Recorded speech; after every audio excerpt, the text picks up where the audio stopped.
Social experience है, जो मेरा मेडिकल का एक्सपीरियंस है, मुझे एक ही बात समझ में आई कि भाई देखो, ये है ना भेजा, ये जो भेजा है ना, इस भेजे का सारा कमाल है।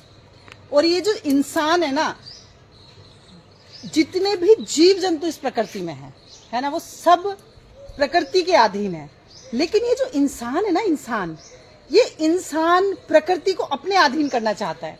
लेकिन प्रकृति किसके अधीन होती है? प्रकृति तो सिर्फ परमात्मा के अधीन हो सकती है, क्योंकि प्रकृति को अधीन कर ही नहीं सकते आप। प्रकृति के ही चीजों में रहेंगे। प्रकृति चाहे तो क्या नहीं कर सकती।